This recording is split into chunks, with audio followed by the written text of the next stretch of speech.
agreeing on a ceasefire with Pakistan.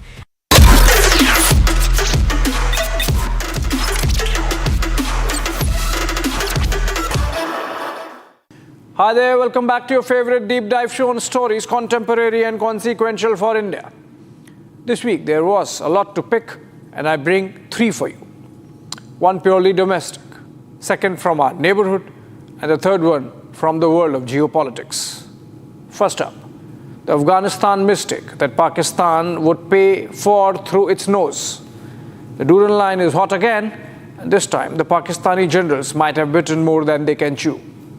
Second, the sanctions war by the West, essentially led by the United States against Russia, has intensified this week with global consequences. It's Cold War 2.0 by non-military means, and you get to hear the consequences. And finally, a look at Bihar's impractical and unsustainable election promises made by parties cutting across the political divide. They're just one lesson from Bihar freebie promises. Dreams need foundations, not unimplementable promises. Let's get going.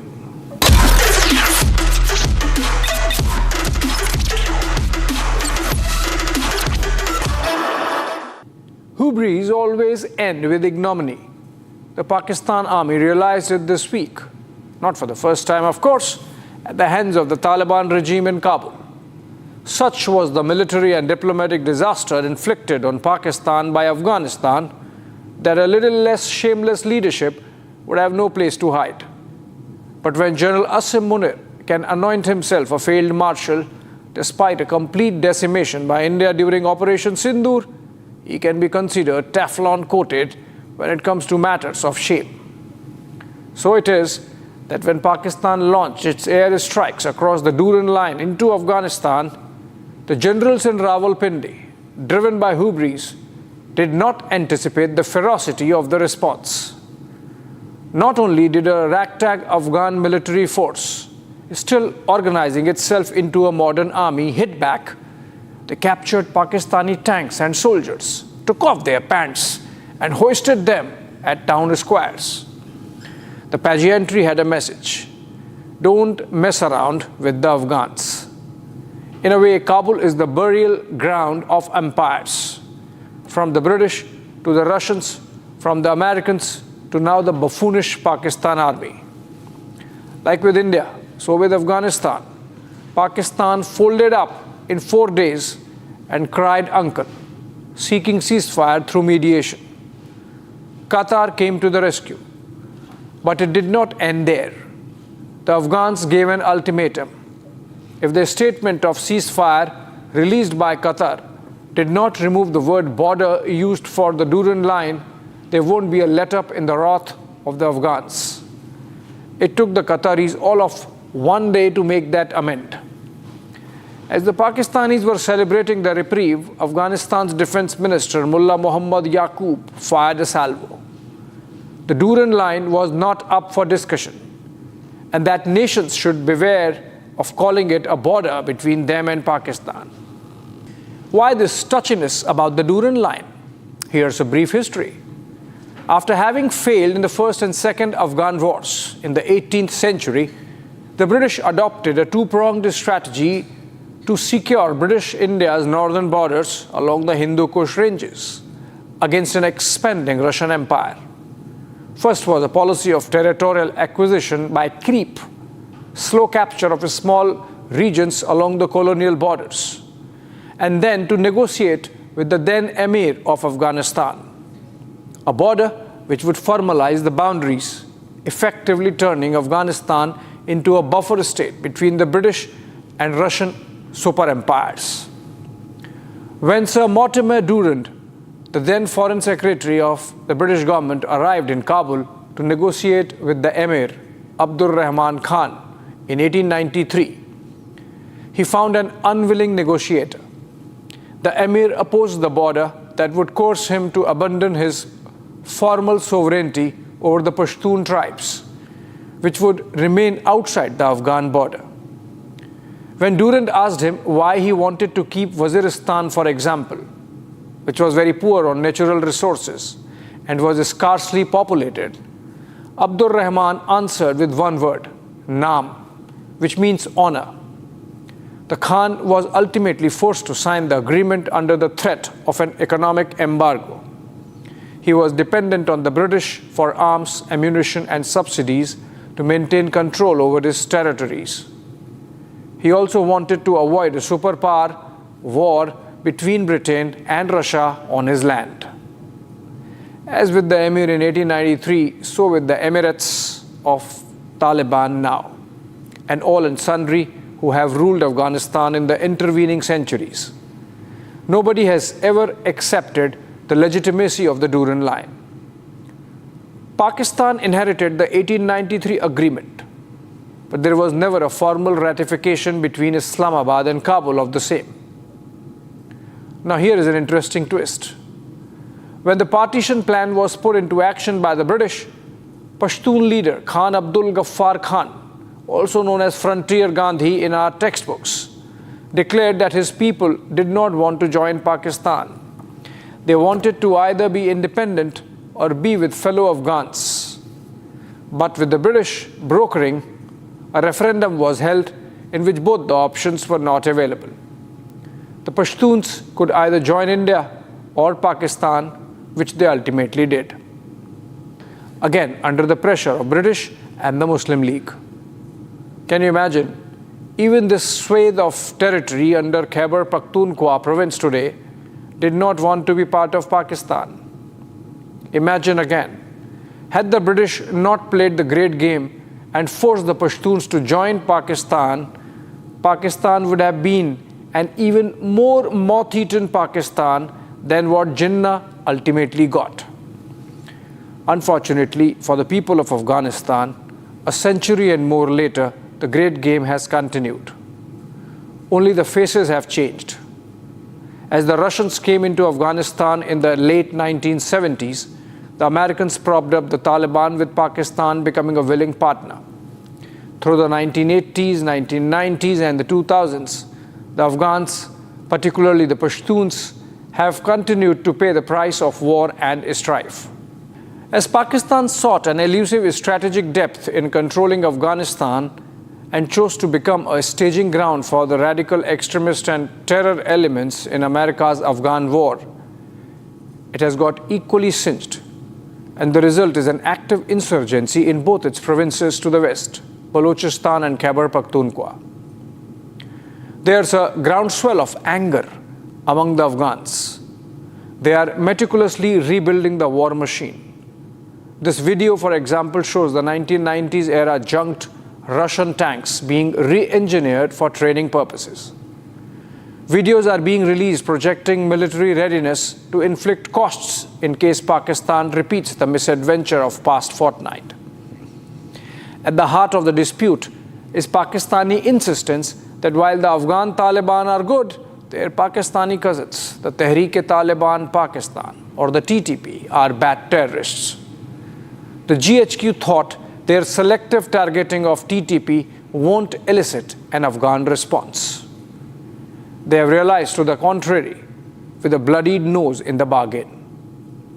Look at this video. It claims that while the Pak army is hitting targets in Kabul looking for the TTP leadership, the Pakistani Taliban operate freely in Bajaur, a district in Khyber Pakhtunkhwa fully in the jurisdiction of the ineffective and toothless Pakistan army. Look at this narration by Abdullah Azam, one of the advisors to the Taliban government in Kabul. He recalls an anecdote from June 2021 in Doha, when Taliban were yet to capture Kabul, in which the then ISI chief, General Faiz Hamid, sought the intervention of top Taliban leadership to stop the Mujahideen from obstructing the erection of barbed wire fence in the Baramcha sector of the Durand Line. The Taliban leadership flatly refused. Faiz was not even given an audience with the military chief. Imagine, at that time, technically, the Taliban were at war with a 45-nation coalition led by the United States. And yet, on the Durand Line question, they were firm as a rock. So to now budge or bend when they are in power is ruled out. This is an Afghan commander, for example, instructing a Pakistani ranger across the fence, which Pakistan has built at around US $5 billion of cost, not to carry out patrols as the fence is an imaginary line, and that they should seek Afghan permission, given that across the line also is Pashtun territory. There's a strong view in Kabul that the Pakistan army launched the war at the behest of America, so that the Americans can find a way to get into Afghanistan again and capture the Bagram air base, something repeatedly spoken of by President Trump. During the American occupation of Afghanistan in the last 2 decades, Pakistan provided its territory to be used by the Americans to launch deep strikes in the mountains, as many as 75,000 by some estimates, to target Taliban. It is payback time now. Videos like this one are calling Pakistan a betrayer, a slave nation. This song is in Pashto, but you hear the word namak haram. That's used for Pakistan.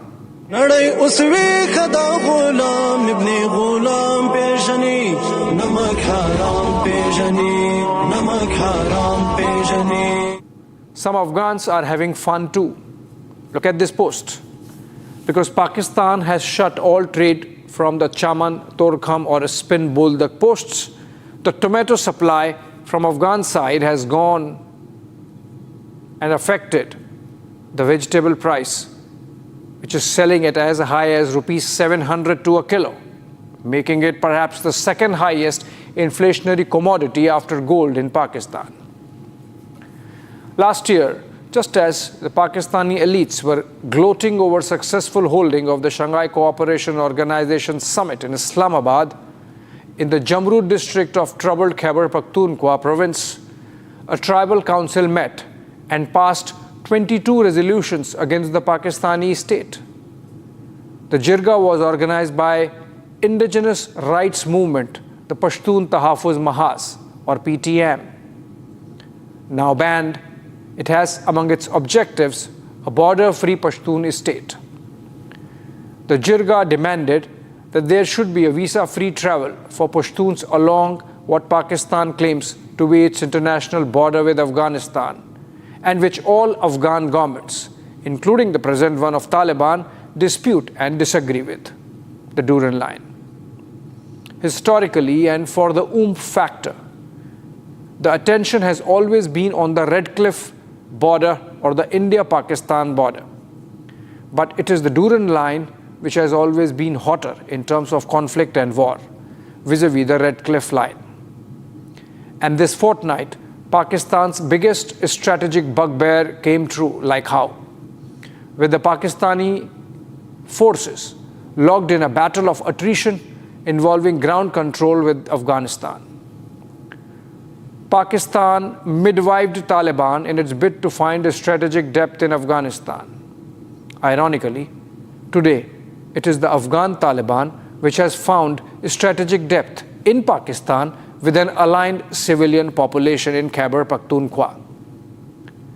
As that tongue twister goes, as you sow, so shall you reap.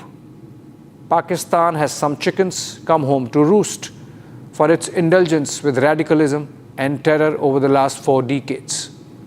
While they roost, they are also roasting the Pakistani nation. Wish them Godspeed. Moving on to the second segment. There's a Cold War 2.0 going on, and it's cold only in the historical context of the phrase. The 2.0 version is smoldering hot with consequences as devastating as the first one. This is the world of economic warfare being led in the main by the United States under President Trump. From tariffs to sanctions, from coercive negotiations to trade barriers, everything is kosher in this war. The target might be Russia, but ricochet is felt in Chennai and Chengdu alike. America might impose tariffs in search of an elusive parity, but the dominoes disrupt supply chains for Africa alike. On Wednesday, UN Secretary General Antonio Guterres warned that if things continue to move in the direction that they were, then the rules-based global trading system built painstakingly over decades post-World War II, would collapse. He was speaking at the World Trade Organization in Geneva. The WTO, in many ways, has already become a mute spectator as countries negotiate bilateral or multilateral free trade agreements. The trade wars unleashed by Trump's tariff obsession are causing supply chain disruptions, policy dissonance, protectionist scramble, with least developed countries taking the maximum brunt. On Thursday, the European Union released the 19th round of sanctions since the start of Russia's Ukraine war, targeting 48 entities, including 3 from India.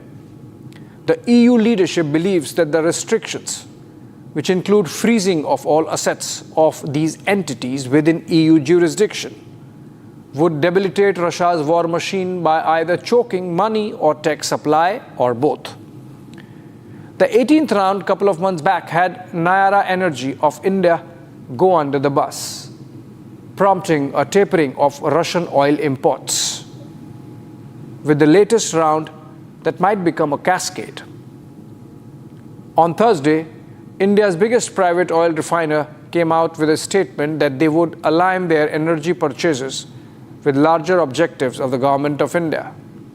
A euphemism, perhaps, for shifting away from the Russian oil purchases to hedge risk of assets freeze. India's energy security is not currently or yet under acute threat from these sanctions.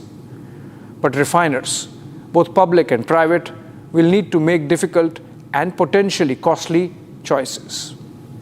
Since 2022, India has walked a tightrope in balancing its energy needs with Western expectations. But are these tools working for the West? That's the million-dollar question. Russia is for sure feeling the pinch on capital and technology. Its financial sector is under strain, and its economy is increasingly isolated. And yet, Russia's GDP grew by 3.6% in 2024, outpacing even the United States. This resilience is largely due to its pivot to non-Western partners and its wartime economic model. And that's a big geopolitical shift. In its visceral hate for Putin, the West has inadvertently landed the Russians in the lap of China. And more significantly, what was the primary objective or goal of the sanctions? Ending the war. And where are we on that? I'm not really sure. A frustrated Trump is pressing on the pedal, putting Europe into a squeeze to do more. The strategy has shifted from ancillary sanctions to direct targeting of Russian big firms this week. Wednesday marked the first time in his second term that Trump slapped Ukraine-related sanctions on Russia's 2 biggest oil companies, Rosneft and Lukoil. The EU followed on Thursday. United Kingdom had sanctioned the same companies a week ago, making it look like a coordinated Western move. Oil rose sharply by 5%, suggesting immediate global economic consequences. This seems like a coordinated Western move and a major policy shift. Earlier, Trump was hoping to browbeat nations like India through tariffs to taper trade with Russia, hoping to blunt Russian economy in the bargain. But that's proven counterproductive. Russia is in China's lap, India is mighty annoyed, and the world is taking a serious look at alternative financial systems, not dominated by the American dollar. This week also saw Ethiopia becoming second country after Kenya in the African continent to explore de-dollarization, with its leadership negotiating with the Chinese to convert their dollar loans into yuan. Too early to wager that.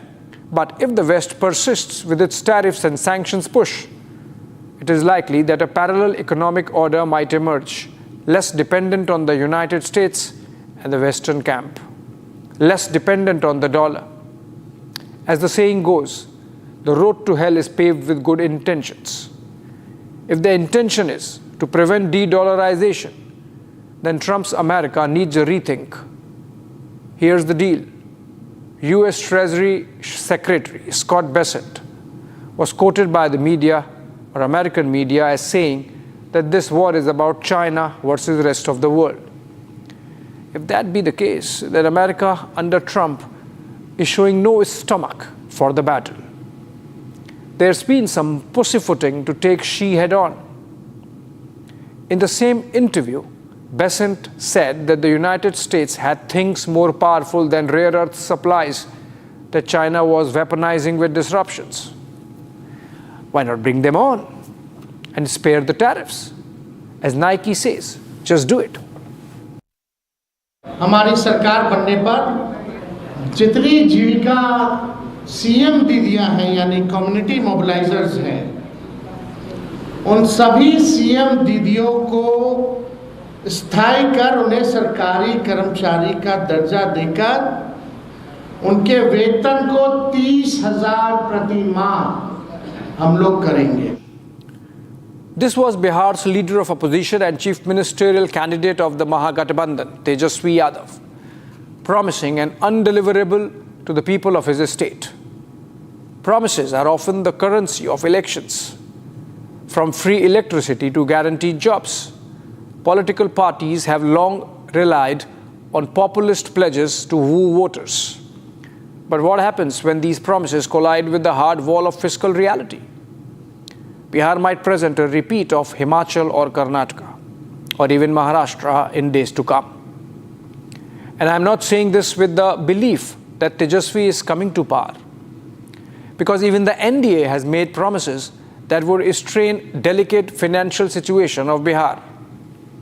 As a build-up to the polls, Tejasvi and his party, the RJD, have pledged that if they come to power, they would provide one government job per family in Bihar within 20 months. Let's look at the numbers. Bihar has approximately 27 million families, and only about 2.1 million of them currently have a member in a government job. To fulfill Tejasvi's promise, the state would then need to create 25 plus million or 2.5 crore new government jobs, a logistical and financial impossibility. For perspective, the present strength of the Bihar government workforce is about 25 lakhs, which means 10 times more employees than the present if Tejasvi's promise is to be fulfilled. With average annual cost per government employee pegged at rupees 2.5 lakhs, the total salary bill would balloon to 6.4 lakh crores annually. That's nearly double of Bihar's entire budget of 3.27 lakh crores this year, and 2.5 times India's central government salary bill. Of course, the RJD isn't alone in playing the populist card.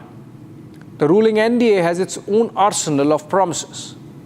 From the Mukhyamantri Mahila Rozgar Yojana, which transferred 10,000 rupees to 75 lakh women, to tripling pensions for widows and the elderly, the NDA has leaned heavily on direct benefit transfers. These schemes, though framed not as handouts, but as seed capital to promote entrepreneurship and self-reliance, still strain the limited fiscal resources of the state. Nitish Kumar's government has also announced rupees 25,000 for Vikas Mitra workers, increased honorariums for Anganwadi workers, and promised 1 crore jobs over 5 years. While these promises may appear more grounded than the RJD's, they still raise questions about the sustainability and fiscal discipline. I have delved on this issue of Revdi culture in our polity multiple times in the past. Bihar isn't the only state grappling with the consequences of populist promises. In Karnataka, the Congress government's much publicized 5 Guarantees program has come under fire for straining the state's finances. Despite allocating over 50,000 crore rupees to these schemes, the state is now facing a revenue deficit of 20,000 crores or more. Many Karnataka Congress leaders, including Chief Minister Siddaramaiah himself on the floor of the assembly, have admitted that not all promises were meant to be implemented, suggesting that some were made purely for electoral appeal. Ditto with Maharashtra. The Mahayuti government's flagship Ladki Bahin scheme, which promised monthly payouts to over 2 crore women, was initially allocated 46,000 crore rupees. However, the 2025-26 budget slashed this to 36,000 crores. And the promised increase from 1,500 to 2,100 per month remains unfulfilled. The government also failed to deliver on its farm loan waiver promise, citing budgetary constraints. With a revenue deficit of 45,000 plus crore rupees, Maharashtra's fiscal space is shrinking rapidly, forcing the government to shelve or delay several schemes post-elections. We know the mockery in Himachal Pradesh, from the samosa probe to the toilet tax. So what does all this tell us? Populist promises, while electorally effective, often ignore the economic realities that underpin governance. In Bihar's case, both major alliances, the RJD-led Mahagathbandhan and the BJP-led NDA, are guilty of dangling carrots that the state's fragile finances cannot or can scarcely afford. The real challenge lies in balancing aspirations with accountability. Bihar needs jobs, yes. It needs better infrastructure, education, and healthcare. But these cannot come at the cost of fiscal collapse and the development imperatives. What's needed is a long-term vision, one that invests in human capital, strengthens institutions, and builds resilient infrastructure. Tejasvi might be desperate to come to power. Nitish might be desperate to hold on to power. But ultimately, the people of Bihar have to decide how their bread is buttered in the long run. Thanks for watching.